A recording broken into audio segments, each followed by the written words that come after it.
पिंपरी विधानसभेमध्ये इथले स्थानिक आमदार हे फक्त SRच्या स्कीममध्ये मागे लागले। हेच लोक प्रकल्प एखाद्या बिल्डरच्या ताब्यात देतात, हेच लोक पुन्हा तिथं अडवणूक करतात, याच लोकांना पुन्हा मलिदा खायचा असतो आणि ही मलिदा गँग ह्या पिंपरी चिंचवड शहरामध्ये SRच्या माध्यमातून जाते। हा माझा थेट आरोप आहे। तर तिने तुषार भोवने सांगितलं की आमचं महाविकास आघाडीमध्ये जर जागा तुतारीला मिळाली तर सचिन भोसले आमचे प्रचार प्रमुख असतील, त्यांना मिळाली तर आम्ही प्रचार प्रमुख असू।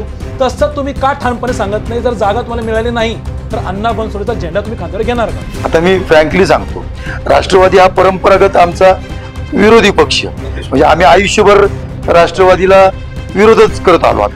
त्यांच्या कामावर ते काम करत नाही हे आमची भावना होतीच, म्हणजे कालपर्यंत ते महायुतीत येईपर्यंत ही भावना होतीच ना। अचानक भावना मी असं कसं सांगू की भावना माझी बदलली म्हणून? अजित पवारांचे इथले विद्यमान आमदार आहेत ते कट्टर समर्थक आहेत। त्यांच्या तिन्ही बंडात त्यांनी शेवटपर्यंत साथ दिलेली आहे। त्यामुळं अजित पवार त्यांना उमेदवारी दिल्याशिवाय राहणार नाही, ही तर काळ्या दगडावरची राहील। प्रदेशाने असा निर्णय घेतला नाही तर आमची मैत्रीपूर्ण लढत जरी आम्हाला दिली तरी या मैत्रीपूर्ण लढतीमध्ये सुद्धा आम्ही कमळाचा उमेदवार या ठिकाणी निवडून आणू शकतो, इतकी या ठिकाणी आमची ताकद आहे। 10 वर्ष राष्ट्रवादीने नेतृत्व केलेलं आहे, म्हणूनच ही जागा 100% तुतारी वाजवणारा मागच्या चिन्ह लढवली जाईल। प्रेक्षको नमस्कार, आपण पाहताय आपला आवाज। राज्यातील विधानसभा निवडणुकांचे बिगुल कधी वाजू शकते? अशातील राज्यातील अनेक असे विधानसभा मतदारसंघ आहेत ज्या ठिकाणी आजही महायुती आणि महाविकास आघाडी यांचा जागा वाटपाचा तिढा सुटलेला नाही। यातीलच एक विधानसभा म्हणजे पिंपरी विधानसभा। आज आपण खरं तर ज्या विधानसभा मतदारसंघावरती बोलणार आहोत तो म्हणजे पिंपरी विधानसभा। पिंपरी विधानसभा मतदारसंघ हा अनुसूचित जातीसाठी खरं तर राखीव आहे।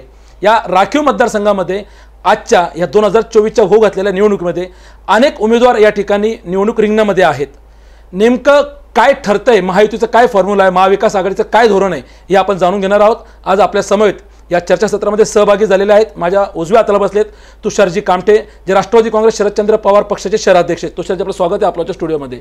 माझ्या डाव्या बाजूला बसलेले आहेत राजेंद्र दुर्गे, जे प्रवक्ते आहेत भारतीय जनता पार्टी पिंपरी चिंचवड शहराचे। भाऊ, आपलं स्वागत आहे आपल्या स्टुडिओमध्ये। माझ्या बाजूला बसलेत आपला आवाजचे संपादक उत्तम कुटे सर, आपलंही स्वागत आहे आपल्या स्टुडिओमध्ये। माझा पहिला राजेंद्र भाऊ तुम्हाला पहिला प्रश्न आहे। खरं तर पिंपरी विधानसभा तुम्ही महायुतीवरून या ठिकाणी लढताय, तुमचा महायुतीचा फॉर्म्युला ठरलेला आहे की जिथे जो विद्यमान आमदार असेल ती जागा त्याच्यासाठी सुटणार आहे। अशातच या ठिकाणी राष्ट्रवादी काँग्रेस अर्थात अजित पवार गटाची ही जागा आहे, त्यांचे विद्यमान आमदार अण्णा बनसोडे आहे। असं असताना मात्र या जागेवरती तुम्ही भारतीय जनता पार्टी दावा करताय ही जागा तुम्हाला सुटावी अशी तुमची मागणी आहे। नेमकी भूमिका काय सांगाल? नाही, आता सगळ्यात महत्वाचं नेमकी भूमिका असं म्हणता येईल की आता अनुसूचित जाती जमातीसाठी हा मतदारसंघ आहे। भारतीय जनता पक्षामध्ये अनुसूचित जाती जमातीचे काम करणारे आमचे जे कार्यकर्ते आहेत, गेले अनेक वर्षे ही लोक काम करतात आणि दुर्दैवानं एक अमर साबळे सोडले तर कुणालाही कुठल्याही कार्यकर्त्याला अनुसूचित जाती जमातीचा म्हणून ही निवडणूक लढता आली नाही। कधी शिवसेनेला मतदारसंघ दिला गेला महायुतीमध्ये, कधी आता महायुतीमध्ये अमर साबळेंना आपल्या यांना राष्ट्रवादीला, त्याच्या अगोदर एकदा यांना तुमचे RPIला, म्हणजे सतत कुणाला ना कुणाला तरी मतदारसंघ हा दिला गेला आणि यातून मग आम्हाला आमच्या ज्या काही कार्यकर्त्यांना लढण्याची जी संधी ती मिळालीच नाही। आणि आता पुढच्या 2029ला डिलिमिटेशन होणार आहे, याच्यात SC मतदारसंघ राहणार नाही। मग आता या SC कार्यकर्त्यांवर तसं पाहायला गेलं तर अन्यायच आहे आणि हा अन्याय होऊ नये म्हणून आमची प्रामाणिकपणे मागणी आहे की हा मतदारसंघ आम्हाला दिला जावा। तुमच्या कार्यकर्त्यांवरती अन्याय होऊ नये म्हणून तुमची मागणी, पण आता जे विद्यमान आमदार आहेत तेही SC मधूनच आहे, ते तुमच्या महायुतीचे घटक आहे आणि तुमच्या भाजपाचं एक पिंपरी विधानसभेत वेगळं प्रेम राहिलेलं आहे। आज आपण पाहतो की पिंपरी विधानसभेत तुम्ही आता नुकतेच विधान परिषद आमदारही अमित गोरखेंना दिलं, अशा ते पुन्हा तुम्हाला विधानसभा पाहिजे, नेमकं चाललंय काय? नाही, हे पहा, आमदारकी दिली आम्हाला, उमाताईंना दिलं, हे सगळं जरी ठीक असलं तरी प्रत्यक्ष लोकमतातून निवडून येणारी जी निवडणूक म्हणून असते, त्या निवडणुकीत कुठंतरी कमळाचं चिन्ह पोहोचलं पाहिजे, असलं पाहिजे, ही आमची प्रमुख कार्यकर्त्यांची सगळ्या भावना आहे. आणि सगळे कार्यकर्ते ज्यावेळेस मागणी करतात त्यावेळेस कार्यकर्त्यांच्या भावनांचा कुठंतरी विचार थोडासा पक्ष नेतृत्वानं करावा, अशी ती भावना आहे. म्हणून मागितलं गेलंय. आता तुम्ही जरी नाव घेतलं राष्ट्रवादीच्या उमेदवारांचं तरी ठीक आहे ना, महायुती म्हणून आत्ता ते महायुतीत आले. याच्या अगोदर आम्हाला स्वप्नातही वाटलं नव्हतं की आम्हाला इथं कधी आयुष्यात राष्ट्रवादीच्या उमेदवाराचं काम करावं लागेल. पण आता अशी स्थिती आली आहे. पण म्हणून का आम्ही मागायचं नाही असा त्याचा अर्थ होत नाही ना. आम्ही आमचं मागणं मागतोय. आम्हाला इथं निवडून येण्याची क्षमता आहे आणि ते असताना सुद्धा जर का दिलं गेलं नाही तर कुठंतरी कार्यकर्त्यांना असं वाटतं बाबा की अनुसूचित जाती जमातीच्या भारतीय जनता पक्षाच्या कार्यकर्त्यांवर हे अन्यायच होतोय, ही भावना त्यांच्यात निर्माण होतीये. म्हणून आम्ही मागतोय. तुषारभाऊ, तुम्ही शहराध्यक्ष आहात. खरं तर पिंपरी विधानसभेबद्दल आपण बोलतोय. या ठिकाणी भारतीय जनता पार्टीने महायुतीकडून ही जागेची मागणी केलेली, जे की विद्यमान आमदार अण्णा बनसोडे जे अजित पवार गटाचे. नेमकी शरदचंद्र पवार पक्षाची भूमिका काय आहे या शहरामध्ये? तुम्ही महाविकास आघाडीचे एक भाग आहात. तुमचे जे सहकारी आहेत त्यामध्ये उबाटा गटाचे शिवसेना असेल आणि काँग्रेस असेल. ही जागा तुमच्या पक्षातून नेमकी कोणाला मिळणार आहे? कोण तुमचा उमेदवार असणार आहे? 100% पिंपरी विधानसभा गेले 10 वर्ष राष्ट्रवादीचा आमदार इथे निवडून येतोय. म्हणजेच ही जागा ही राष्ट्रवादीच्या विचारांची आहे, माननीय पवार साहेबांच्या विचारांची ही विधानसभा आहे. येणाऱ्या विधानसभेमध्ये ही जागा माननीय पवार साहेबांच्या नेतृत्वाखाली आम्ही राष्ट्रवादी काँग्रेसला घेत आहोत. ह्याचा आमचा फॉर्म्युला फायनल झाला. जिथे ज्याचा आमदार त्याची ती जागा. म्हणजेच इथं अण्णा बनसोडे आता जे अजितदादा गटाचे आहेत, जे आमच्यातनं गेलेले आहेत, ते आता इथं विद्यमान आमदार आहेत. त्यांची जागा म्हणजे ही आमची जागा आहे. म्हणून 100% ही जागा आम्ही राष्ट्रवादीच्या माध्यमातून तुतर वाजवणारा माणूस या चिन्ह आम्ही लढणार आहोत. जागा विधी काँग्रेसची होती. शरद पवारांना मानणारा वर्ग आहे म्हणून जागा तुम्हाला पाहिजे असं तुम्ही म्हणताय. परंतु महाविकास आघाडीमधले तुम्ही घटक आहात. या आधी इथले जे माजी आमदार आहेत गौतम चाबुकस्वार, ते देखील उबाटामधनं राहिलेले. इथं लोकांनी त्यांना पसंती दिली होती. शिवसेनेचा इथं आमदार राहिलेला आहे. 2009ला अस्तित्वात आलेला हा विधानसभा आहे. त्याच्यामध्ये 10 वर्ष राष्ट्रवादीने नेतृत्व केलेलं आहे. म्हणूनच ही जागा 100% तुतारे वाजवणारा माणूस या चिन्ह लढवली जाईल. याच्यामध्ये महाविकास आघाडीमध्ये कुठलाही वाद नाहीये. जागा वाटप होईपर्यंत प्रत्येक जण हा त्यांच्या इच्छा किंवा त्यांची मागणी ही करत असणार आहे.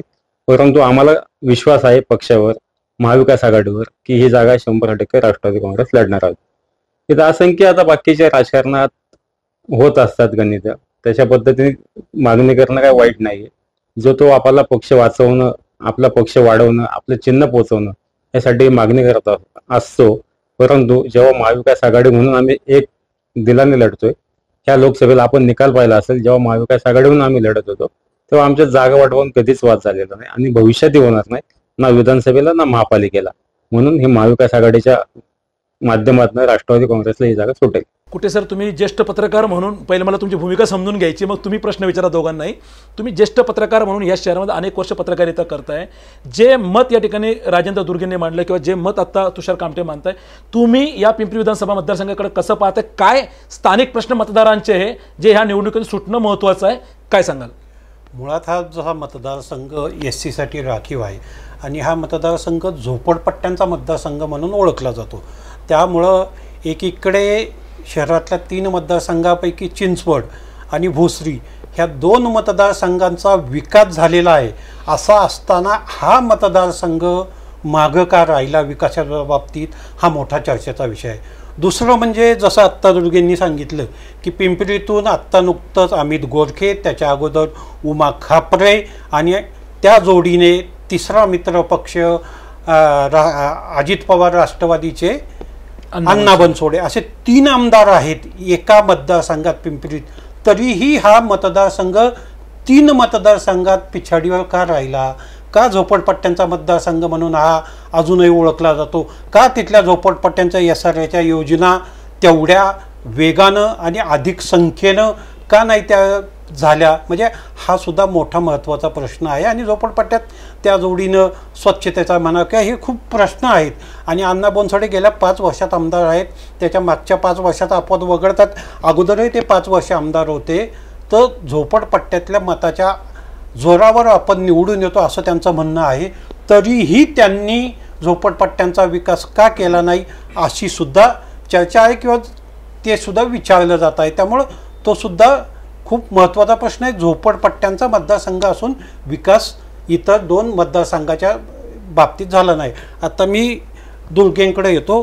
त्यांनी जसं म्हटलं आहे की आमची इच्छा आहे, आम्हाला आमच्या कार्यकर्त्याची इच्छा आहे किंवा त्यांची ताकद आहे असं त्यांना वाटतं आहे. त्यांनी ताकद आहे, कार्यकर्त्यांची इच्छा आहे, कार्यकर्त्यांनी मागणी केली आहे म्हणून पिंपरी आम्हाला हवा आहे. पण मला असं वाटतं आहे की एकदा जसं मागे लोकसभेला घडलं होतं मावळमध्ये की भाजयुमोनं दावा केला होता की जर ही जागा शिवसेनेला दिली, आप्पा बाराणे जर उमेदवार असतील तर आम्ही त्यांचा प्रचार करणार नाही. परंतु नंतर जेव्हा वरिष्ठांनी सांगितलं, म्हणजे त्यांच्या भाषेत पद्धतशीरपणे सांगितल्यावर त्यांनी त्यांचं तलवार मॅन केली. मलाही तसंच वाटतं की इथे सुद्धा वरिष्ठांचा आदेश आला की ज्याची जागा आहे, ज्याचा आमदार आहे ती जागा त्या पक्षाला. ह्या न्यायानुसार, ह्या तत्वानुसार, आणि हे तत्व महायुती आणि महायुती आणि आघाडी दोघांनी अंगीकारलेलं आहे.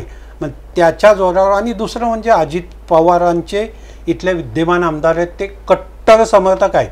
त्यांच्या तिन्ही बंडात त्यांनी शेवटपर्यंत साथ दिलेली आहे. त्यामुळं अजित पवार त्यांना उमेदवारी दिल्याशिवाय राहणार नाहीत.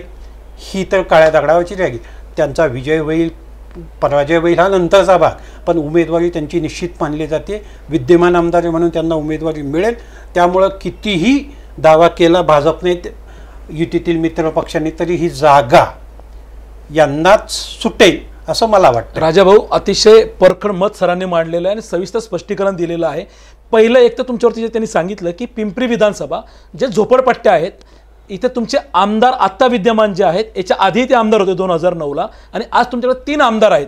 असं असताना इथले प्रश्न का सुटत नाही? आज तुमची सत्ता 2014लाही तुम्ही भारतीय जनता पार्टीची होती, तुम्ही आजही सत्तेमध्ये आहात, आणि आजही पिंपरी विधानसभेकडे जर आपण पाहिलं तर आज झोपडपट्टीचाच मतदारसंघ म्हणून पाहिला जातो. काय याच्यावरती सांगाल? आता SRAच्या स्कीम चालू आहेत बऱ्यापैकी. दत्तनगर भागात सुद्धा आता ते अंतिम स्टेजला आहे. तिथल्या भागाचा सगळा कायापालट होऊन जाईल. तुमच्या त्या दुर्गानगर भागातले सगळ्या झोपडपट्ट्या तिथल्या काढून तिथं सुद्धा SRAचा प्रकल्प यशस्वीरित्या राबवला गेला. आता थोड्याशा ह्या प्रकल्पांमध्ये अडचणी असतात. स्थानिक लोकांना त्यांच्या भावना त्यांना बरोबर समजून सांगणं, सगळ्यांना बरोबर घेऊन या प्रक्रियेसाठी वेळ जातो. बरेच लोक विरोध करतात आणि ते सगळं थांबवून हे करायला वेळ जातो का? तर जातो, हे तितकंच खरं आहे. आणि एकदा ते सुरू झालं की अंतिम स्टेजपर्यंत जातं. त्यामुळं झोपडपट्ट्यांचा विकास करणं ही प्रोव्हिजन बंद नाहीये, सुरू आहे चांगल्या प्रकारात. म्हणजे आमच्या इथं महात्मा फुले नगरची चालू आहे, इकडं तुमच्या संत तुकाराम नगरचं तिथलं महात्मा फुले नगर, त्याची देखील प्रक्रिया चालू आहे. तर SRA प्रकल्पाच्या बाबतीत म्हणजे हे आहे, मुवमेंट चांगल्या पद्धतीने चालू आहे. पण वेग नाही ना त्याला. ठीक आहे ना, मी म्हटलं ना, त्याच्यात कामच ते असं आहे की झोपडपट्टीत, एखाद्या झोपडपट्टीत 5-5, 6-6 हजार लोक राहतात तिथं. त्या सगळ्या लोकांना कन्व्हिन्स करणं, त्यांना त्या म्हणजे एकतर घर जाणार ही भावना, म्हणजे त्यांचं जे काही घर असतं ते आपल्या आपल्या पद्धतीने बांधलेलं, मग ते मोठं घर त्यांना मग वाटतं आम्हाला छोटंच मिळणार आहे. अनेक गोष्टी त्याच्यात असतात. मग ते कन्व्हिन्सिंगलाच खूप वेळ जातो, त्यांना समजून सांगणं, सगळ्यांना बरोबर घेणं. आगामी काळात रखडलेला पिंपरीचा विकास होईल का? हो ना. आता एक मिनिट, माझं असं म्हणणं आहे की हे पहा, आमचे भारतीय जनता पार्टीचे ज्यावेळेस 2 विधान परिषदेचे आमदार इथं दिले तर झपाट्यानं आम्ही सुरू केले, आम्ही थांबलोच नाही. तुम्ही पहा, म्हणजे खंडोबा मंदिराला सुद्धा उमाताईंनी लगेच निधी दिला, तिथं काम चालू केलं. त्याच्यानंतर आकुर्डीच्या याच्यात सुद्धा त्यांनी निधी देऊन तिथं सुद्धा काम चालू केलं. आणखीन तुम्हाला सांगतो, ज्या ज्या ठिकाणी मागणी होईल त्या ठिकाणी ताबडतोब लगेच भेट देऊन उमाताई तिथं जाऊन लगेच आपलं पत्र देऊन वरती पाठपुरावा तयार करतात. नवीन झालेले अमित गोरके सुद्धा त्याच पद्धतीनं आत्ता वर्षानुवर्ष तो आनंदनगरचा ट्रान्सफॉर्मर हा बदलला गेला नव्हता. एक दोन दिवसात नवीन ट्रान्सफॉर्मर आणून तो बसवण्याचं काम तिथं केलं. अक्षरशः तिथल्या लोकांनी त्या ट्रान्सफॉर्मरची पूजा देखील केली. हे सांगायचं काय की काम घेऊन आलेल्या लोकांची कामं मार्गी लावण्याचं काम विधान परिषदेचे दोन आमदार हे करतात. आता अण्णा बनसोडे हे मूळतः राष्ट्रवादीचे. आता मी फ्रँकली सांगतो, राष्ट्रवादी हा परंपरागत आमचा विरोधी पक्ष, म्हणजे आम्ही आयुष्यभर राष्ट्रवादीला विरोधच करत आलो आम्ही, म्हणजे आणि त्यामुळं त्यांच्या कामावर ते काम करत नाही हे आमची भावना होतीच. म्हणजे कालपर्यंत ते महायुतीत येईपर्यंत ही भावना होतीच ना. आणि अचानक भावना, मी असं कसं सांगू की भावना माझी बदलली म्हणून. आता ह्या बाबतीत नाही, एक मिनिट, मी असं बोललेलो नाही, मी अजिबात असं बोललेलो नाही. हा प्रश्न की त्यांच्याकडनं विकास का होत नाही हा प्रश्न तुम्ही त्यांना विचारलं तर तो जास्त सोयीस्कर होईल, कारण मी त्याचं उत्तर इतकं व्यवस्थित नाही देऊ शकत. एकंदरीत तुम्ही त्याच्या कार्यप्रणालीवर नाराज आहात त्याच्या कामामध्ये? मी एक मिनिट, मी परत तेच सांगतोय की मी आजपर्यंत अण्णांकडे कुठलं काम घेऊन गेलेलो नाही किंवा अण्णांना कुठलं मी काम सांगितलेलं नाही. आता ते महायुतीत आल्यानंतर देखील अजूनही असं काही हे नाही, पण मला एक म्हणायचं की त्यांनी काम केलं की नाही केलं हे मी सांगण्यापेक्षा तुम्ही प्रत्यक्ष त्यांची एखादी स्वतंत्र मुलाखत द्या, मग ते तुम्हाला जे सांगतील आणि तुमच्या चॅनल मधनं मी त्यावेळेस ती मुलाखत ऐकेल, त्यानंतर मी त्याच्यानंतर मी मांडत जाईल त्यांच्या सगळ्या कामांच्या. त्यांचा मुद्दा मला त्यांच्याकडून प्रतिक्रिया घ्या, हे तुमचा मुद्दा मला पटला. फक्त एक भाजपचे एक वरिष्ठ पदाधिकारी म्हणून तुम्हाला काय वाटतं, म्हणजे जसं सर्वसामान्यांना वाटतं की अण्णा बनसोडेंचा कामाचा वेग जरा कमी आहे म्हणून विकास जरा पिंपरीचा मंदावलाय, चिंचवड किंवा भोसरी, तुम्ही सहमत आहात का? म्हणजे असं तुम्हाला वाटतं? तर दुसऱ्यांदा त्यांना संधी दिली नसती लोकांनी. 2 वेळा दुसऱ्यांदा आमदार झालेत ना ते. बरं, ज्यावेळेस पडले त्यावेळेस सुद्धा काहीतरी 2,500-3 हजार मतांनीच पडले होते, 3-3.5 हजार मतांनी. असा काही खूप मोठा पराभव नव्हता.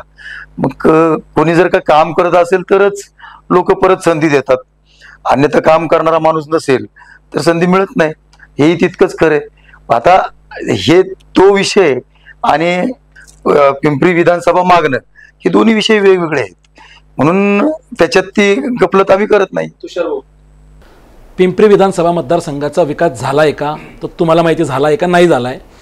आज या मतदारसंघामध्ये राष्ट्रवादी काँग्रेसचे आमदार आहे, ते भलेही आज तुमचे नसतील पण तुमच्यातून निवडून गेलेले आहेत. मग जर विकास झाला नसेल त्याला जबाबदार तुम्ही आहात. आज शरद पवारांना मानणाऱ्यातला मतदार तुम्ही सांगताय, भविष्यात तुमच्या उमेदवाराला मतदारांनी का निवडून द्यावं आणि कशा पद्धतीने पिंपरीचा विकास होईल, काय तुमचं विजन असेल?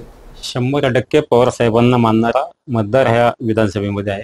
त्या मतदारांनीच मागचे 2दा इथं आमदार पवार साहेबांच्या विचाराचा दिला होता, निवडून दिला. हा पवार साहेबांच्या विचाराने निवडून दिलेला उमेदवार होता, पण तो ज्यांच्या माध्यमातून काम करत होते किंवा ज्यांच्या सोबत काम करत होते, बहुतेक त्यांना त्या कामाची पद्धत त्यांनी आजमावली नसेल किंवा आत्मसात केली नसेल. आता राजा भवनला 2दा निवडून आले, कामं केली पण असतील, पण माझा मोठा प्रश्नचिन्ह माया पुढे आहे आपल्या शहरातील आमदारांबाबतीत. आता ठीक आहे, विधान परिषद 2 आमदार यांच्याकडे आहेत, 2 त्यांचे लोकमतात आलेले आमदार आहेत, 1 राष्ट्रवादीचा आमदार आहे, पण या आमदारांनी वैयक्तिक कामं त्यांचे काय केलीत याचा लेखाजोखा देण्याचं आत्ता लोकांमध्ये आलेले आहे. जो महापालिकेच्या विकास निधीतनं कामं केली गेली ती कामं आमदारांनी केली असं बिंबवलं जाते. म्हणजे तुम्ही चिंचवड विधानसभा घ्या, इकडे भोसरी विधानसभा घ्या, त्या 2 आमदारांना महापालिकेतनं कामं कशी काढून घ्यायची हे समजलं आणि ते लोकांमध्ये बिंबवायचा वेळेस हा नेरेटिव्ह त्यांनी सेट केला. पिंपरी विधानसभेमध्ये इथले स्थानिक आमदार हे फक्त SRच्या स्कीममध्ये मागे लागलेत. राजा भवनला आता फुलेनगरची स्कीम चालू आहे किंवा अजून त्यांच्या महात्मा फुले चालू आहे, पण ह्याच प्रकल्प हे अडकलेले आहेत. तुम्ही अजंठा नगर घ्या, वादाच्या ह्याच्यात अडकलेला आहे. जे पण हे प्रकल्प आता राबवतायत त्याच्यामध्ये महायुतीतील प्रत्येक घटक त्याच्यामध्ये येईन आहे, हा माझा आरोप तुमच्या माध्यमातून पहिल्यांदा करतो. त्यांना लोकांना घरं देणे ह्याच्यामध्ये काही आनंद नाही, आपली दुकानदारी चालली पाहिजे हे त्यांचं उद्दिष्ट आहे. आज तुम्ही SRच्या पार्टनरशिप डीड काढल्या की तुमच्या लक्षात येईल कोण कोण पार्टनर त्याच्यामध्ये आहेत, इथल्या स्थानिक आमदारांना एसआरमध्ये किती आवड आहे किंवा टक्केवारीमध्ये त्यांना रस आहे, तिथल्या एसआर मधल्या स्थानिक लोकांना काय अपेक्षित आहे ते कोणच बघत नाही. काही तिथले 8-10 एजंट घ्यायचे, त्यांना काही ना काही टक्केवारी द्यायची आणि त्या स्लम खाली करून घ्यायच्या आणि भविष्यात ते प्रकल्प पूर्ण होत नाही. ही खूप मोठी शोकांतिका आहे. आज या पिंपरी विधानसभेमध्ये 23 स्लम आहेत. 23 स्लम मध्ये किती स्लम झाल्या ह्याचा अभ्यास आपण लोकांनी केला पाहिजे. हे फक्त स्लमचे प्रोजेक्ट आणतायत, त्यातनं उत्पन्न घेतायत, त्यातनं टक्केवारी घेतायत आणि लोकांना वाऱ्यावर सोडून देत आहेत. हा मोठा अडचणीचा विषय विधानसभेमध्ये आहे. ह्या विधानसभेमध्ये जसे स्लम आहेत तसे सुशिक्षित वर्ग सुद्धा इथं आहे. प्राधिकरण असेल, तुमचा आकुर्डीचा भाग असेल, आज एवढे शोकांतिक आहे. आकुर्डीमध्ये एक आरक्षण नाहीये, ज्येष्ठ नागरिकांना बसायला एखादा हॉल नाहीये. म्हणजे आमदारांची कामं काय ते आमदारांनाही समजलं पाहिजे. भले तुम्ही महापालिकेच्या फंडातनं ते कामं करा, पण त्यासाठी तुम्ही जागा उपलब्ध केल्या पाहिजे. ते न करता त्यांना फक्त एसआर मध्ये आवड जास्त आहे आणि ते फक्त कमिशन मध्ये आहे. तिथं एसआर पूर्ण व्हायला पाहिजे, लोकांना घरं भेटले पाहिजे, हा त्यांचा अजेंडा नाही. हेच लोक प्रकल्प एखाद्या बिल्डरच्या ताब्यात देतात, हेच लोक पुन्हा तिथं अडवणूक करतात, याच लोकांना पुन्हा मलिदा खायचा असतो आणि ही मलिदा गँग ह्या पिंपरी चिंचवड शहरामध्ये एसआरच्या माध्यमातून झालेली. हा माझा थेट आरोप आहे. म्हणून पिंपरीचा विकास व्हायचा असेल, माननीय पवार साहेबांच्या विचाराचा आमदार इथं निवडून देणं स्वाभाविक आहे. इथून मागे मी जनतेची प्रथमतः प्रामाणिक माफी मागतो की तुम्ही इथं पवार साहेबांच्या विचाराला धरून आमदार निवडून दिले, पण त्या आमदारांनी तुमची कामं केलेली नाही. इथनं पुढे ते लोक पुन्हा लोकांमध्ये दिसणार नाही. त्या लोकांचा इलेक्शनचा अजेंडा फिक्स आहे. 4.5 वर्ष लोकांमधनं ते बाहेर असतात, ते कामधंदे बघत बसतात. 6 महिने आले की ते विधानसभेत येतात, काही ना काही लोकांना आमिष दाखवतात आणि त्या माध्यमातून निवडणुका जिंकण्याचं काम या लोकांनी केलेलं आहे. म्हणून भविष्यामध्ये जो लोकांमध्ये जाईल, जो लोकांचा विचार करेल, ज्यांना लोकांच्या प्रश्नाची जाण असेल, अशा व्यक्तीला, सुशिक्षित उमेदवाराला आपण निवडून द्यावे. यासाठी पिंपरी विधानसभेमध्ये आम्ही दावा दाखल केलेला आहे. कामठेजी, तुम्ही आत्ता म्हटलात, मी तुम्हाला थोडंसं डिस्टर्ब करतो की ह्या लोकांनी फक्त टक्केवारीसाठी कामं केलीत आणि कामं अशी जी जनतेला हवीत ती केली नाही. तर तुम्हाला असं म्हणायचं की निवडणुकीच्या तोंडावर ह्या दोघांनी किंवा ह्या तिघांनी आमदारांनी आपल्या कामाचा अहवाल जनतेपुढे मांडावा, सादर करावा. 100% ह्या नाही, शहरात जेवढे आमदार असतील लोकमतातून आलेले किंवा विधान परिषद, त्यांनी त्यांचा लेखाजोखा द्या. भविष्यामध्ये तुम्ही पुन्हा मुलाखती घ्या, मी 5 आमदारांचा लेखाजोखा तुमच्या पुढे ठेवेल. आजच मला अतुलजी थोडं घाईत होतं म्हणून मी तो आणलेला नाही. इथल्या स्थानिक आमदारांनी किती निधी आणला, किती खर्च पडला, याचा पण लेखाजोखा आमच्यापाशी आहे. पण तुम्हाला माझी विनंती असेल, त्या 5 आमदारांना तुम्ही बसवा आणि शहरातील जनतेला समोर बसवा. त्यांच्या फंडातला निधी किती आणला आणि महापालिकेतनं आणलेला निधी किती होता. महापालिकेच्या माध्यमातूनही तुम्ही विकास करत असाल असं सांगितलं जातं, तर त्यातले प्रकल्प तुम्ही सुचवलेले किती होते ते तुम्ही दाखवा.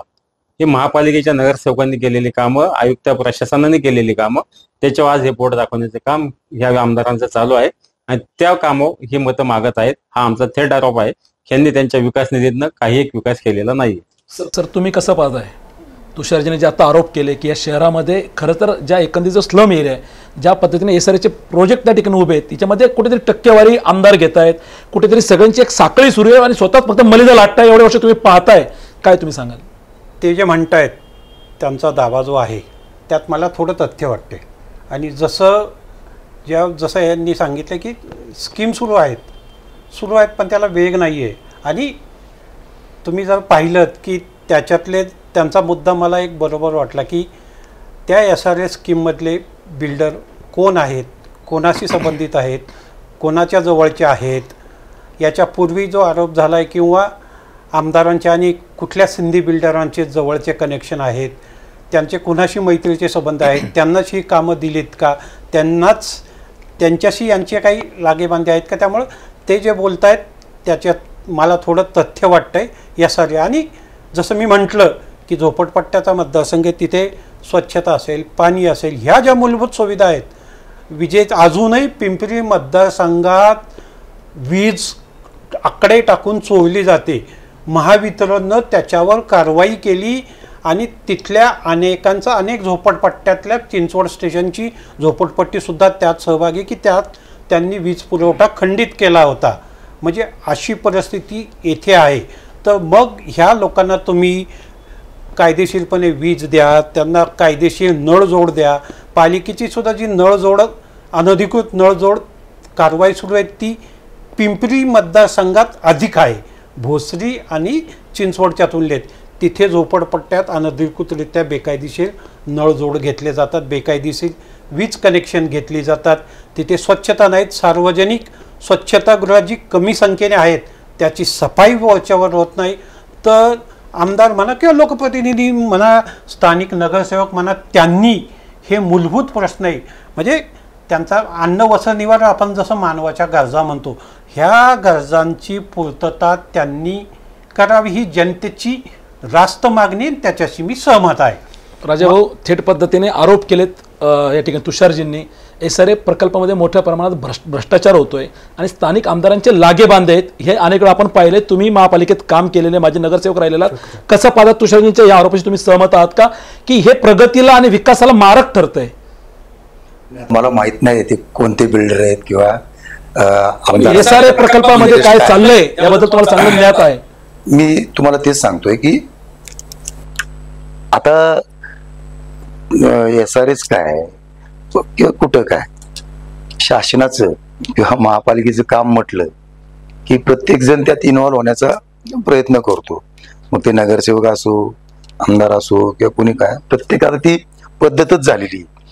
पण मला असं म्हणायचंय की शेवटी काम होणं गरजेचं आहे आणि त्यासाठी तिथल्या लोकप्रतिनिधींनी लोकांना न्याय देण्यासाठी खऱ्या अर्थानं ते काम फास्ट करणं आणि प्रत्येकाला ज्याला त्याला आपले आपले उंबरे मिळवून देणं व्यवस्थितरित्या, म्हणजे विस्थापित नाही झाला पाहिजे.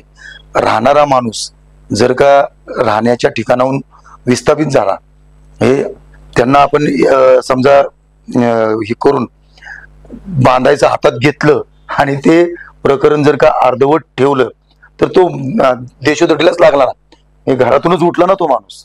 ही परिस्थिती होता कामा नये, याची दखल घेतली पाहिजे. कोण कुठं इन्व्हॉल्व आहे, कोण काय, याच्या बाबतीत मला काय बोलायचं नाही. पण जे लोकप्रतिनिधी आहेत, आता मी स्वतः, माझी मुलगी, मी दत्तनगर भागातल्या प्रत्येक घरात आम्ही ठणकावून, म्हणजे कोणी पण, तुम्ही बिल्डर कोण असाल काय असं मला माहित नाही, परंतु सगळ्यांना घर मिळालं पाहिजे. ज्यांना जेवढे, म्हणजे समजा एका कुटुंबात आई वडील आहेत आणि त्यांची 3 मुलं आहेत, तिघांची लग्न झालेत आणि असं कुटुंब तिथं राहते, तर तुम्ही काय त्यांना एकच 350-400 स्क्वेअर फुटाचा तो फ्लॅट देणार का? तर नाही. आई वडील आणि 3 मुलांना 3 असे 4 फ्लॅट तिथे गेले पाहिजे. हे आम्ही बांधून घेतलं सगळं. म्हणजे सांगायचं तात्पर्य काय की कुटुंबाच्या कुटुंबांना उद्ध्वस्त होऊन द्यायची नाही, ही भावना लोकप्रतिनिधींची असली पाहिजे. आम्ही तिथं करतो, बाकीचे कोण काय करतं हे मला माहित नाही, परंतु सगळ्यांनी अशा पद्धतीने करून लोकांना न्याय मिळवून दिला पाहिजे. कोणी ना कोणीतरी बिल्डर येणार, प्रत्येक जण व्यावसायिक झालेत. पिंपरी चिंचवड मोठं शहर आहे, मोठं शहर असल्यामुळे इथं बांधकाम व्यवसायाला खूप मोठी संधी आहे. त्यामुळं इथली जी काही परंपरागत जी काही नेते मंडळी आहेत, ही बांधकाम व्यवसायात खूप मोठ्या पद्धतीने इन्व्हॉल्व झालेली आहे. त्याच्यामुळं मग प्रत्येक जण कुणाची ना कुणाची कुठं ना कुठं पार्टनरशिप होत गेली आहे. हे रोखणं इतकं सोपं नाही. त्यामुळं याच्या बाबतीत बोलण्यापेक्षा जो कोणी काम करणारा असेल त्यांनी दर्जेदार काम आणि प्रत्येक नागरिकाला मिळणारा न्याय याच्यावर त्यांनी लक्ष केंद्रित केलं पाहिजे, असं माझं मत आहे. तुषारजी, तुमच्याकडे एक प्रश्न आहे माझा. तुम्ही मगाशी म्हटलात की महाविकास आघाडीत उमेदवारीवरून वाद नाही किंवा आमच्यात एकमत आहे, पण दुसरीकडे तुमच्याच मित्रपक्ष शिवसेनेचे ॲडव्होकेट सचिन भोसले यांनी दावा केला की मीही लढणार आहे, तुम्ही दावा केला की तुमचा पक्षही लढणार आहे. तर काय सांगाल याच्यावर, आणि काय तुमचा हा जो काही उमेदवारीवरचा वाद म्हणता येईल, विसंवाद म्हणता येईल, त्याच्यावर तोडगा कसा काढाल? आम्ही सचिन भोंचा वाढदिवस झाला, त्यांचे भावी आमदार म्हणून सगळीकडे फ्लेक्स पाहतोय शहरामध्ये, त्यांनाही आम्ही आमंत्रित केलं होतं. हा मुद्दा खूप महत्वाचा आहे. मध्ये माणूस जेवत होतो तेव्हा काही ना काही महत्वाकांक्षा असते, त्याची काही ना काही इच्छा असते, आणि प्रत्येकाने इच्छा व्यक्त करणं किंवा महत्वाकांक्षा ठेवणं हे काही चुकीचं नाहीये. पण पक्षापेक्षा कोणीही मोठं नाहीये. ज्या पद्धती मगाशी राजाभाऊंनी नाव तुम्ही उदाहरण दिलं लोकसभेचं, पक्षाने एकदा भूमिका घेतली की पक्षाच्या भूमिकाच्या फॉलोअप घेणं आपलं काम असतं. आज आम्ही ठामपणे काय सांगतोय हा विधानसभा, कारण इथं 10 वर्ष आमचा आमदार आहे. म्हणून ही जागा 100% आम्ही लढलो आणि त्याचा प्रचार प्रमुख आमचे सचिन भोसले असेल हे तुम्हाला सांगतो. जर यदा कदाचित शिवसेनेला जागा गेली, सचिन भोसले प्रचार प्रमुख असतील, जर समजा यदा कदाचित त्यांना जागा गेली, त्यांच्या पक्षाचा प्रचार प्रमुख आम्ही म्हणून काम करू. म्हणजे आमच्यामध्ये तेवढं बॉन्डिंग आहे, आमच्यामध्ये एकमत आहे, आमचा अजेंडा क्लिअर आहे. आम्हाला महायुती सरकार इथनं घालवायचं आहे. जे जातीवादी सरकार आहे ते आम्हाला इथनं घालवायचं आहे. जे संविधानाच्या विरोधात सरकार आहे ते आम्हाला घालवायचं आहे. त्यासाठी आम्ही एक होऊन महाविकास आघाडीच्या माध्यमातून कोणालाही उमेदवार देऊ. उद्या काँग्रेस पण इथं आमच्या सोबत आहे, उद्या काँग्रेसलाही जागा देऊ शकतात. असं आम्ही मानून चालायचं काम नाही की आम्हालाच पाहिजे. महाविकास आघाडीत जो पण निर्णय घेईल त्यासोबत आम्ही 100% थांबू. आमच्या इच्छा आकांक्षा ज्या टायमाला आम्हाला वाटेल पक्ष आम्हाला संधी देणार आहे. आज आम्हाला वाटत असेल आम्हाला आमदार म्हणून निवडणूक लढायची, पण भविष्यात पक्षाने आमच्याकडे अजून काहीतरी लिहून ठेवलेलं असेल, आम्हाला पक्षाची भूमिका मान्य असेल. महाविकास आघाडीचं ठरलंय की महाविकास आघाडीला महायुतीला घालवायचं आहे, सत्तेत ठेवायचं नाहीये. त्यामुळे त्यांनी त्यांची मूठ बांधलेली आहे. तुमच्यातला तिढा सुटत नाही. पिंपरी विधानसभेत तुम्ही मागणी करताय जिथं राष्ट्रवादी काँग्रेसचा आमदार आहे. परत तुम्हाला सांगतो, त्यांचे पक्ष आहेत, प्रत्येक पक्ष आपणच निवडून कसं येऊ यासाठी प्रयत्न करत असतात. त्यांचं काहीच चुकीचं नाही, ते त्यांनी केलं पाहिजे. आणि आम्ही आमची जागा, आम्ही सगळं जे काय आहे, आम्ही जागा मागतोय हा आमचा अधिकार आहे. जोपर्यंत डिक्लेअर होत नाही जागा आणि उमेदवार, तोपर्यंत मागत राहणं हा पक्षांचा अधिकार असतो. आम्ही तो अधिकार अधिकारानं मागतोय. अधिकार की इच्छा? अधिकाराने मागतोय म्हणून सांगतोय, तर मागतोयच ना आम्ही. का आम्ही चुकीचं करतोय का? ठीक आहे. आणि जर मिळाली तर आम्ही त्या पद्धतीने ती निवडून जिंकू सुद्धा. नाहीच मिळाली तर आम्ही परंपरागत भारतीय जनता पार्टीचे कार्यकर्ते आहोत. म्हणजे आजपर्यंत आम्हाला काही मिळालं तरी काम केलं, नाही मिळालं तरी केलंय. नाही मिळालं तर अण्णा बनसोडेचं काम कराल का? हे पहा, मी परत सांगतोय की भारतीय जनता पार्टीच्या पठडीत आम्ही 32 वर्ष झालं काम करतोय, वैयक्तिक मी स्वतः आणि आमची सगळी टीम सुद्धा. जेव्हा पक्षादेशाला आमच्याकडं खूप महत्व असतं आणि म्हणून आम्ही आमच्याच पक्षाच्या नेत्यांकडे मागतोय. आमच्याच पक्षांनी नेत्यांनी द्यायचं की नाही द्यायचं हे त्यांनी ठरवायचं. आता नाही दिल्यानंतर शेवटी आम्ही परंपरागत पद्धतीनं जे आजपर्यंत करत आलोय ते शेवटी करणं आमचं कर्तव्यच. आमच्यातला कार्यकर्ता जो आहे तो मूळ कार्यकर्ता हा भारतीय जनता पार्टीच्या युतीचा विचारांचा कार्यकर्ता आहे आणि तो कार्यकर्ता कधीच मेलेला नाही आणि कधी मरणार देखील नाही. त्यामुळे आमच्याबरोबर कोण आलं, आमच्यावर लादलं, आमच्यावर काही केलं, किती अन्याय झाला, काही झालं तरी शेवटी आम्ही पक्ष एके पक्ष ही आमची भूमिका अद्याप सोडलेली नाही. पद्धतीने तुषार भाऊने सांगितलं की आमचं महाविकास आघाडीमध्ये जर जागा तुतारीला मिळाली तर सचिन भोसले आमचे प्रचार प्रमुख असतील, त्यांना मिळाली तर आम्ही प्रचार प्रमुख असू. तसं तुम्ही का ठामपणे सांगत नाही? जर जागा तुम्हाला मिळाली नाही तर अण्णा बनसोडेचा झेंडा तुम्ही खांद्यावर घेणार का? हा, म्हणजे याला जोडून प्रश्न आहे की पक्षश्रेष्ठींनी तुमची मागणी मान्य केली नाही आणि जो काही विद्यमान आमदार आहे त्यांच्या म्हणजे राष्ट्रवादी अजित पवार गटाला ही जागा सोडली तर तुम्ही मनापासून काम करणार त्यांचा प्रचार करणार का? हे पहा, आता जागा निवडून आणणं याच्यासाठी आता लोकसभेला तसंच झालं होतं. आम्ही लोकसभेला जागा मागत होतो, अत्यंत आग्रहीपणे मागत होतो, परंतु दिली नाही आम्हाला जागा. म्हणजे आम्हाला जर जागा दिली असती तर आमचे शंकरभाऊ जगताप 3-4 लाख मतांनी निवडून आले असते. ते आम्ही सांगत होतो, आम्ही सगळी गणित मांडली होती, पण नाही दिली. तर नाही दिलं तरी आम्ही शेवटी श्रीरंगाप्पा बारणेंचं काम केलंच ना. आणि विशेष म्हणजे पिंपरी चिंचवड शहरातील 3ही मतदारसंघामध्ये आम्ही आघाडी मिळवून दिली. 3ही बाकी सगळीकडे कितीतरी ठिकाणी वाताहत झाली, पण हे नमूद करण्यासाठी सारखं आहे की पिंपरी चिंचवड शहरात मात्र 3ही मतदारसंघामध्ये आम्ही महायुतीला आघाडी मिळवून दिली, एवढं या पिंपरी मतदारसंघात देखील.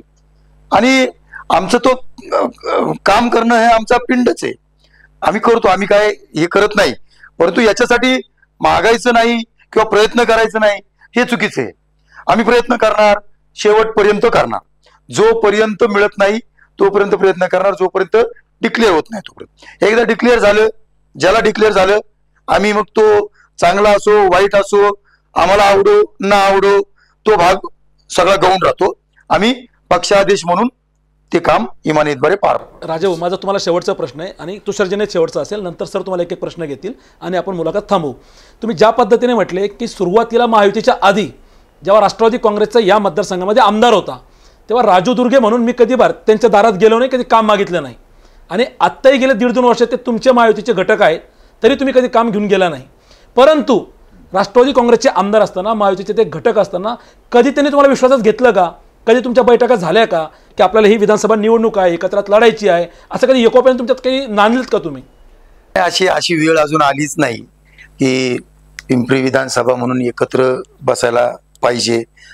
कधी त्यांनी आम्हाला बोलवलं नाही अजून आणि आम्ही कुणी असं एकत्र बसलेलो नाहीये.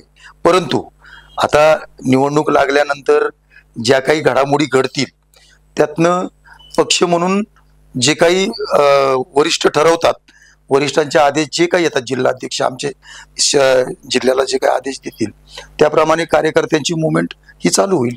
तुषारजी, तुम्हाला माझा शेवटचा प्रश्न की ज्या पद्धतीने आता या पिंपरी विधानसभा मतदारसंघातून तुम्ही ह्या जागेवरती दावा ठोकताय किंवा दाव्याची तुम्ही मागणी करताय, भावी आमदार म्हणून फ्लेक्स लागलेले आहेत सचिन भोसलेंचे, तर माजी आमदार गौतम चाबुकस्वार हे देखील उमेदवाराच्या रिंगणामध्ये आहे. तुमच्यात कसा गौरव आहे? तुमच्या बैठका काय होत आहे? जसं तुम्ही थेटपणे सांगितलं, आज खरं तर सचिन या बैठकीत नाहीये, तुम्ही सांगते का मी एकमेकाचा प्रचार म्हणून काम करू, पण तेवढी तुमच्यात एकी आहे का आणि ही जागा तुम्ही जिंकाल असा विश्वास तुम्हाला का वाटतो? मतदारांनी तुम्हाला का निवडून द्यावं? 100% आम्हाला विश्वास आहे, लोक आम्हालाच निवडून देतील. ज्या पद्धतीने लोकसभेला लोकांनी कौल दिलाय त्याच पद्धतीने लोक आत्ताही विधानसभेला आम्हाला कौल देतील. महाविकास आघाडी म्हणून आमच्यामध्ये एकोपा आहे. काँग्रेस असेल, सचिन भोसलेच नाही, शिवसेनाचे जेवढे पदाधिकारी आहेत, गौतम सर असतील, सचिन भोसले असेल, अजून असंख्य कार्यकर्ते आहेत, आमचे कैलास कदम आहेत, त्या आमच्या गरुडताई आहेत. आम्ही सर्व एक जीवाने काम करतोय. लोकसभेला ज्या पद्धतीने आम्ही काम केलं त्याच पद्धतीने विधानसभेला उमेदवार हे कोणालाही भेटू, आम्ही 100% त्या उमेदवाराचं काम करणार. आमची एकच मागणी फक्त पक्षांना आहे की जो उमेदवार संघर्षाच्या काळात ज्या अडचणीच्या टायमाला आपल्यासोबत थांबलाय त्याला न्याय द्यायचं काम पक्षाने करावं, ही मागणी आम्ही पक्षाकडे केलेली आहे. म्हणून आयात उमेदवार येत असतील, आता चॅनलच्या माध्यमातून आम्ही ऐकत असतो, पण चॅनललाही माझी विनंती आहे, जोपर्यंत एखादा व्यक्ती पक्षामध्ये प्रवेश करत नाही तोपर्यंत तो व्यक्ती ह्या पक्षातनं इच्छुक आहे हे चुकीचं आहे. जेव्हा तो व्यक्ती अधिकृतपणे त्या पक्षामध्ये प्रवेश करेल तेव्हा त्याचा तो अधिकार असतो की तिथं तिकीट मागण्याचा, तोपर्यंत त्या व्यक्तीचा तो अधिकार नसतो, असं माझं वैयक्तिक मत आहे. आम्ही पक्षाला एकच विनंती केलेली आहे, पिंपरा विधानसभेमध्ये निष्ठावंतांना न्याय द्यायचं काम तुम्ही लोकांनी केलं पाहिजे. पिंपरा विधानसभा हा संघर्षामध्ये वाढलेला विधानसभा मतदारसंघ आहे. जी लोक आता इच्छुक आहेत ती संघर्षामधून आलेली आहेत. आम्ही मान्य करू, चिंचवड असो, भोसरा असो, तर आयात उमेदवार आमच्याकडे खूप येत आहेत. राजकारणाची ते एक भाग असतो, आयातला पण घ्यावा लागतो, त्यांनाही न्याय देण्याचं काम पक्षाच्या वतीने केलं जाईल. पण आम्ही पक्षाला सांगितले 3 विधानसभेमध्ये, एका विधानसभेमध्ये तरी निष्ठावंतांना न्याय द्यायचं काम आपल्या माध्यमातून करू आणि तो लोकांना आवडेल, लोकांमध्ये तो चांगला मेसेज जाईल, ही विनंती आम्ही पक्षाला केलेली आहे. त्या पद्धतीने पक्ष निर्णय घेतील. जो उमेदवार महाविकास आघाडीचा येईल त्याला 100% निवडून आणण्याचं काम आम्ही या शहरामध्ये करू. मी तुम्हाला थेट विचारतो, यांनी विचारलं त्याच अनुषंगाने त्याचाच उपप्रश्न म्हणता येईल की तुम्ही पिंपरीची जागा महायुतीकडून खेचून घ्याल का, असा तुम्हाला विश्वास वाटतो का आणि कशाच्या आधारे? 100% वाढणार. कारण मी तुम्हाला सांगितलं, जे आता विद्यमान आमदार आहेत ते माननीय पवार साहेबांना बघून मतदान झालेलं आहे. त्या पद्धतीने आता येणाऱ्या विधानसभेमध्ये माननीय पवार साहेब असतील, उद्धव साहेब असतील, राहुल गांधी असतील, ह्यांच्या विचारांना जो बांधील व्यक्ती आहे, जो संविधानाचं रक्षण करण्यासाठी तयार आहे, जो अल्पसंख्याक समाज आहे, जे स्थानिक लोक आहेत, ते 100% साहेबांसोबत थांबलेले आहेत. त्या पद्धतीने महायुतीमधला वाद आपण पाहत आहोत. महायुतीमध्ये कशा पद्धतीने काम होतं हे आपण लोकांनी पाहिले. राजाभाऊंनी मागशी सांगितलं, लोकसभेला आम्ही हितनं लीड दिलं, पण तुम्ही मागचं 2019चं आणि आत्ताचं कॅल्क्युलेशन पाहिलं की आपल्या लक्षात येईल, अमोल कोल्हे जेव्हा 38,000 मतदानाने मागे होते त्या 8,000 आत्ता आलेले आहेत. त्याच्यामध्ये पिपाणी चिन्हाला 3,900 मतदान पडलेलं आहे. म्हणजेच फक्त 3,500 मतदानाचं लीड आम्ही तिथं ठेवलेलं आहे, 25,000चं लीड आम्ही तोडलेलं आहे. त्याच पद्धतीने चिंचवड विधानसभेमध्ये 97,000चं लीड होतं विद्यमान आमदार खासदारांना, ते आता 74,700ला आलेलं आहे. म्हणजेच त्यांची लोकप्रियता कमी होत चाललेली आहे. महायुतीमध्ये विश्वास लोकांचा राहिलेला नाहीये. जे पक्ष फोडलेत, घरं फोडलीत, त्या अनुषंगाने आज त्यांनाही खंत आहे त्या गोष्टींची. म्हणून त्यांनी आताच्या आमदारांचंच नव्हे, जे पक्षाचे नेते तिकडे गेलेत त्या नेत्यांनाच बाहेर काढायचं काम आता महायुतीतनं चालू आहे, असं आम्हाला दिसतंय. भविष्यामध्ये आता त्याची प्रचिती आपल्याला येईल. बहुतेक नवीन एक तिसरी आघाडी निघते, त्याच्यामध्ये त्या राष्ट्रवादीला पाठवायचं काम त्यांच्या माध्यमातून चाललंय असं आम्हाला दिसतंय. आता ते जाईल नाही जाईल माहीत नाही. म्हणजे यांचा विद्यमान आमदारांना विरोध असणं स्वाभाविक आहे, जेव्हा की राज्याच्या नेत्यांना यांचा विरोध आहे. तर स्थानिक आमदारांना असणं काही चुकीचं नाही आहे, कारण त्यांचे विचार आणि त्यांचे विचार ह्याच्यामध्ये खूप तफावत आहे. ते विचारांनी कधीच येऊ शकत नाही असं आम्हाला वाटतंय. तो त्यांचा अंतर्गत विषय आहे, ते त्यांचा प्रश्न वैयक्तिक आहे. पण महाविकास आघाडीच्या माध्यमातून या तिन्ही जागा निवडून येतील, पिंपरीच नव्हे, चिंचवड आणि भोस. अशा पद्धतीचं काम आमचं चालू आहे. राजाभाऊ, पिंपरीचा आपला विषय आहे. तुषारजींनी तर दावा केला की आम्ही महायुतीकडून ही जागा खेचून घेऊ. माझा तुम्हाला थेट आणि सरळ प्रश्न आहे की ही जागा तुम्ही राखाल का? आणि ह्याच अनुषंगाने इतर 2 ठिकाणी भोसरी आणि चिंचवडलाही तुमचेच आमदार आहे, म्हणजे महायुतीचे नाही तर भाजपचेच. तर एकूणच शहरात 100% महायुती करणार का आणि पिंपरीची जागा राखणार का महायुती? पिंपरीच्या जागेबद्दल पहिलं सांगतो. आत्ताच आमचे मित्र तुषार भाऊंनी 2019 आणि आत्ताचं विश्लेषण केलं. मी आत्ताचीच लेटेस्ट पिंपरीच्या निवडणुकीच्या बाबतीत लोकसभेची जी निवडणूक झाली, ह्या निवडणुकीमध्ये इतकं वातावरण असं तयार झालेलं होतं, म्हणजे नेरेटिव्ह पसरून जे काही तयार केलं होतं अख्ख्या महाराष्ट्रात बऱ्यापैकी, आणि ते सक्सेसही झाले बऱ्यापैकी. म्हणजे जो आमची संख्या होती ती बऱ्यापैकी खाली आली, हे मान्य आहे आम्हाला. पण मी बाकी नाही, मी पिंपरी चिंचवड शहराबद्दल आणि त्यातल्या त्यात आत्ताची आपली मुलाखत जी आहे ती पिंपरीची आहे म्हणून. तर पिंपरी विधानसभेत लोकसभेला उमेदवार जो आहे तो प्रॉपर पिंपरी विधानसभेतलाच होता. स्थानिक उमेदवार हे प्रॉपर पिंपरी विधानसभेतलेच होते, आघाडीचे. आणि तरी देखील आम्ही या ठिकाणी 17,500चा लीड दिला. म्हणजे सगळीकडं वाताहत झालेली असताना देखील आम्ही मात्र आमचा गड राखला. नुसताच राखला नाही तर इथं त्यांचा स्थानिक उमेदवार इथला असून सुद्धा स्थानिक उमेदवाराला आम्ही इथं लीड मिळू दिलं नाही. म्हणजे याचाच अर्थ की इथं आमची ताकद आहे आणि ती अबाधित आहे. त्यामुळं महायुतीचा उमेदवारच या ठिकाणी निवडून येणार, यात काडी मात्र शंका नाही. दुसरी गोष्ट, तुम्ही म्हटले की बाकीच्या 2 विधानसभा, तर बाकीच्या 2 विधानसभांमध्ये भोसरीच्या विधानसभा मतदारसंघामध्ये महेशदादा लांडगे यांचं नेटवर्क अत्यंत चांगलं आहे, त्यांचं काम अत्यंत चांगलं आहे. महायुतीच्या सरकारमध्ये शहरासाठी अत्यंत चांगले निर्णय महेशदादांच्या माध्यमातून, लक्ष्मणभाऊ जगतापांच्या माध्यमातून या ठिकाणी घेतले गेले आणि महेशदादांची जागा ही निर्विवादपणे निवडून येणार आहे. आता दुसरी शंकर जगताप किंवा आमच्या अश्विनीताई जगताप, या दोघांपैकी ज्यांना पण तिकीट दिलं जाईल ते 1,00,000% तिथून निवडून येतील. कारण जगताप कुटुंबाच्या बाहेर तिकीट नाही मिळणार, जगताप कुटुंबालाच मिळणार. हे पहा, मी काय म्हणतोय की त्या विद्यमान आमदार आहेत आत्ता आणि हे अध्यक्ष आहेत. माझं म्हणणं असं आहे की कुणालाही तिकीट मिळालं तरी, ज्याला कुणाला तिकीट मिळेल त्याला, परंतु दावेदार ही दोन्ही मोठे आहेत आणि तसं हे म्हणायची काही आवश्यकता नाही. भारतीय जनता पार्टी किंवा महायुती ज्यांना तिकीट देईल, चिंचवडची जागा सुद्धा अत्यंत चांगल्या मतांनी, मी अत्यंत जाणीवपूर्वक बोलतोय की अत्यंत चांगल्या मतांनी निवडून येईल. तिन्हीच्या तिन्ही जागा या महायुतीच्या राहतील, याच्यात मला कुठलीही शंका वाटत नाही. तुषार भाऊंनी जे मत व्यक्त केलं, तुषार भाऊ एका पक्षाचे अध्यक्ष आहेत, शरदचंद्र पवार यांचे राष्ट्रवादी पक्षाचे, आणि पक्षाध्यक्ष म्हणून त्यांनी भूमिका मांडणं हे रास्त आहे. प्रत्येक जण आपल्या परीनं आपल्या पक्षाला यश मिळावं, घवघवीत यश मिळावं आणि आपला पक्ष सुस्थितीत असावं यासाठी प्रयत्न करत असतो. त्यामुळे तुषार भाऊंनी जे काय मांडले ते त्यांचं मत आहे, ते त्यांच्यासाठी काम करतायत. त्यांच्या मताशी सहमत असायचं काय किंवा मी त्यांचं मत नाकारायचं काही कारण नाही, ते त्यांच्या जागेवर आहे. परंतु आम्ही मात्र आमची जागा, आम्ही तिन्ही जागा या अबाधितपणे आणि एकदम सही सलामतपणे तिन्ही जागा या ठिकाणी राखू, याबद्दल माझ्या मनात कुठलीही शंका नाही. तुम्ही म्हटलात की लोकसभेला तिन्ही मतदारसंघात तुम्हाला मोठं लीड मिळालं म्हणून विधानसभेला तुमचेच आमदार म्हणून नाही, आमचं काम आहे. नाही, पण एक ते जे लीड मिळालंय ते लोकसभेची गणितं, लोकसभेचा प्रचार, लोकसभेचा विषय, लोकसभेचा अजेंडा आणि विधानसभेचा अजेंडा वेगळा असतो.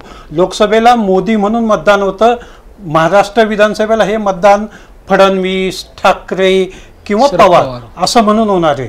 तर लोकसभेची निवडणूक ही देशाच्या प्रश्नावर लढली जाते, विधानसभेची निवडणूक ही महाराष्ट्राच्या प्रश्नावर लढली जाणार आहे.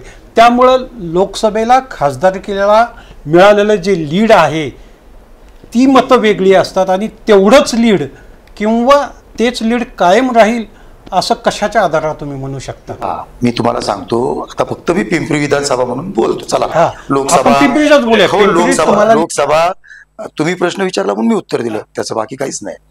तर लोकसभा नरेंद्र मोदींच्या नावावर लढली जाते वगैरे सोडा. आता पिंपरी विधानसभात आमची ताकद का, तर याचं कारण नंबर 1 की ज्यावेळेस तिन्ही पक्ष वेगवेगळे लढले, शिवसेना असेल, राष्ट्रवादी असेल, आम्ही असू, त्यावेळेस आमच्या अमर साबळेंना या इथं केवळ 8,500 मतांनी पराभव स्वीकारावा लागला होता. अमर साबळे हे नौके होते पिंपरी चिंचवड शहराला, म्हणजे अजिबात नवीनच पिंपरी चिंचवड शहरात येऊन त्यांचं नाव सुद्धा नव्हतं इथं मतदार यादीत. हा, तरी देखील म्हणजे त्यांचं नाव इथं टाकण्यापासून सगळी भूमिका आम्ही पार पाडली आणि केवळ 8,000 मतांनी त्यांचा पराभव झाला, म्हणजे तगड्या अण्णा बनसोडेंसमोर. हे तुम्ही लक्षात घ्या. म्हणजे हे कशामुळे घडलं, तर इथं भारतीय जनता पार्टीची ताकद आहे, नंबर 1. नंबर 2, ज्या वेळेस युतीमध्ये म्हणजे शिवसेना भाजप युती होते त्यावेळेस अमर साबळेंना तिकीट द्यायची वेळ आली, पूर्णपणे द्यायचं जवळजवळ फायनल झालं आणि शेवटच्या क्षणात सांगितलं गेलं की आरपीआयला मतदारसंघ त्यांना द्यायचा आहे आणि आरपीआयच्या उमेदवारांना इथं तिकीट दिलं गेलं. मात्र आरपीआयला चिन्ह जे होतं ते शिलाई मशीनचं मिळालं, म्हणजे धनुष्यबाणही नव्हतं आणि कमळही नव्हतं. अशा काळात सुद्धा म्हणजे हे अजिबात कुठल्याही प्रकारचं अस्तित्वात नसणारं चिन्ह घेऊन आम्ही आमच्या कार्यकर्त्यांनी, म्हणजे तसं बघायला गेलं तर आरपीआयची नगण्य ताकद येतं आहे, पण नगण्य, पण आम्ही ती निवडणूक आमच्या बळावर घेतली आणि केवळ 2,500 मतांनी फक्त 2,500 मतांनी त्या ठिकाणी पराभव यांचा झाला, सोनकांबळे ताईंचा. म्हणजे त्यावेळेस शिवसेनाही लढली, आरपीआय लढलं आणि राष्ट्रवादी लढलं. तिथं सुद्धा आमच्याच ताकदीवर सोनकांबळेताई 2,500. म्हणजे ही आमची ताकदच आहे. मी तुम्हाला जे गणित सांगतोय की इथं जर का योगायोगानं, म्हणजे मी आता खूप जबाबदारीने बोलतोय, समजा आमची मागणी मान्यच झाली आणि प्रदेशाने असा निर्णय घेतला आणि इथं आमची मैत्रीपूर्ण लढत जरी आम्हाला दिली तरी या मैत्रीपूर्ण लढतीमध्ये सुद्धा आम्ही कमळाचा उमेदवार या ठिकाणी निवडून आणू शकतो, इतकी या ठिकाणी आमची ताकद आहे. पण जो काही निर्णय वरिष्ठ घेतील तो आम्हाला मान्य असणार आहे, त्यात काय वाद नाही. पण मी हे इथं ठामपणे सांगतो की या ठिकाणी भारतीय जनता पार्टीची कमळाचीच ताकद आहे आणि ती आम्ही वेळोवेळी दाखवून दिली. आणि जर का याच्यावर शिक्कामोर्तब करायचं असेल तर आमच्या वरिष्ठांनी महायुती टिकवून ठेवावी, परंतु कुठंतरी इथं मैत्रीपूर्ण लढतीमध्ये आम्हाला संधी द्यावी आणि आमची ताकद आजमावून बघावी. याला सुद्धा आमची तयारी आहे. आम्ही या ठिकाणी भारतीय जनता पार्टीचं मजबूत पाया पिंपरी विधानसभेमध्ये आहे की आम्ही कधीच याच्या बाबतीत एक्सक्यूज करणार नाही. प्रेक्षक, या पिंपरी विधानसभा मतदारसंघाच्या आजच्या या मुलाखतीमध्ये जे दावे प्रतिदावे विजयाचे केले गेले ते तुम्ही पाहिलेले आहे. खरं तर शेवटच्या मुद्द्यामध्ये राजू दुर्गेंचं जे आक्रमक रूप आपल्याला पाहायला मिळालं, सुरुवातीला बोलताना थोडंसं महायुती म्हणून त्यांना बोलायला थोडंसं ते मागे पुढे पाहत होते, परंतु जेव्हा भारतीय जनता पार्टीचा मुद्दा आला आणि जेव्हा तो रेटायचा होता तेव्हा अतिशय त्यांनी ठामपणे कशा पद्धतीने भारतीय जनता, मग ती इथे मैत्रीपूर्ण जरी निवडणूक झाली तरी भारतीय जनता पार्टीचाच विजय होईल, म्हणजे कट्टरता भारतीय जनता पार्टी हे त्यांच्या बोलण्यातून या ठिकाणी दिसून आलं. परंतु दुसरीकडे ज्या पद्धतीने तुषार कामटेंनी महाविकास आघाडी कशा पद्धतीने एक संघ आहे, एक आमची ताकद आहे, आम्ही एकत्र काम करतोय, कशा आमच्या बैठका सुरू आहे हे सांगायला ते विसरले नाही. त्यांचं एक बॉडी लँग्वेज होतं जे तुषार कामटेंनी मांडलं की काही जरी झालं की आम्हाला ह्या पिंपरी विधानसभा मतदारसंघातून महायुतीला या ठिकाणून कायमचं बाजूला करायचं आहे आणि महाविकास आघाडीचाच झेंडा लावायचा आहे, कारण ही एकीचं बळ आहे. हे सांगायला तुषार कामटे विसरले नाही. मात्र सातत्याने राजू दुर्गे हे बोलायला मागे राहिले की आम्ही महायुती म्हणून इथं एकत्र येणार आहोत. कुठेही त्यांनी अण्णा बनसोडेंच्या थेटपणे कामाचा गवगव या ठिकाणी केलेला नाही. असू द्या, ही निवडणूक आहे, अजून खूप गोष्टी असतील. राजू दुर्गे जे चिंचवड विधानसभा मतदारसंघाबद्दल भरभरून बोलणार होते, त्यातही त्यांनी त्या ठिकाणी अश्विनीताई जगताप ज्या विद्यमान आमदार आहेत, त्या ठिकाणी शंकर जगताप जे शहराध्यक्ष आहे, त्यांना उमेदवारी मिळाली तर त्यांचा विजय होईल. परंतु त्या ठिकाणी अजूनही चंद्रकांत नखाते जे माजी नगरसेवक आहे, शत्रुघ्न काटे जे माजी नगरसेवक आहे, हे देखील उमेदवारी मागताय. यावरही ते बोललेले नाही. निवडणुकीच्या पुढच्या टप्प्यात आपण जसजसं जाऊ, जसजसे विधानसभा मतदारसंघ समोर येतील त्यावरती आपण चर्चा घेणार आहोत.